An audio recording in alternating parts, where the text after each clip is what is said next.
If you want to connect to your different incarnations or figure out what is my soul mission, why am I here, I'm going to give you a piece of advice that I gave my clients that really helped him open up and expand what he is able to witness and experience and channel. So he had asked me how many incarnations has he lived. And when I was speaking to his higher self gave me a number back. It was in the 800s. However, they said, I want you to have the conversation with him about how ultimately that doesn't matter and how you are actually constricting and boxing yourself in and what you were able to do. And I said, okay. I said, I'll tell you the number. However, we need to talk about something else. And so I told him, he was like, oh, that really resonates with me. I feel like an old soul. People tell me that all the time. And I said, beautiful. I love that for you. However, what I want you to do is actually scrap that. I want you to not be concerned about what that number is, because now you are limiting yourself to only experiencing the 800 of those lifetimes if you choose. Technically, we are all coming from Source. We are Source experiencing itself through different people and places and animals and plants and whatever energy that the universe is deciding to be in that moment. And when you say, well, I'm only 800 of these things, well, that's a very limited amount comparatively to what the universe is and can be. If you let go of that and say, I am everything and everything is me, now you have access to the all.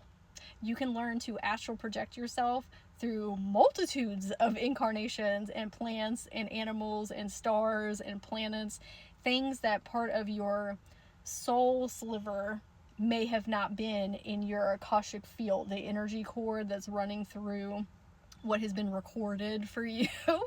You're not limited to just those experiences. You are if you tell yourself in your mind, but you don't have to be. Now, obviously, you need permission from whatever it is you're trying to connect into.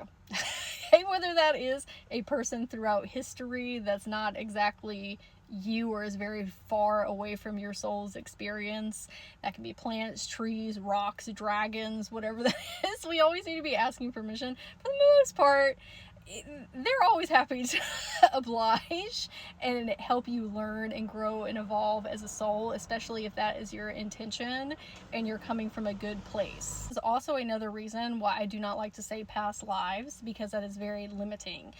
There is something to be said about labeling things and setting parameters because it helps us better understand through our human psyche. However, for our multidimensional awareness, sometimes that can be very limiting. I call them different incarnations, because when you do that, you are letting go of the concept of time being linear and saying, oh, wait a minute, it's much more expansive and infinite than that. And when you say different incarnations, now we can connect to past lives in the past, concurrently running timelines of yourself, or you can hop, skip, and jump on into the future as well. And I go into the records for myself or other people, it doesn't look like this. It looks like this giant spider web where you can go on any of the lines that you want to if you have that awareness of, oh yeah, I can hop, skip, and jump to all these different energetic coordinates or frames of reality if that's what I choose to do. A question to ask yourself always: am I putting myself in a box right now? How can I step outside of this box or this concept or this parameter? How can I strip down more of these limitations to be the most expansive version of myself? I'd absolutely love to hear what your biggest takeaway was from this message.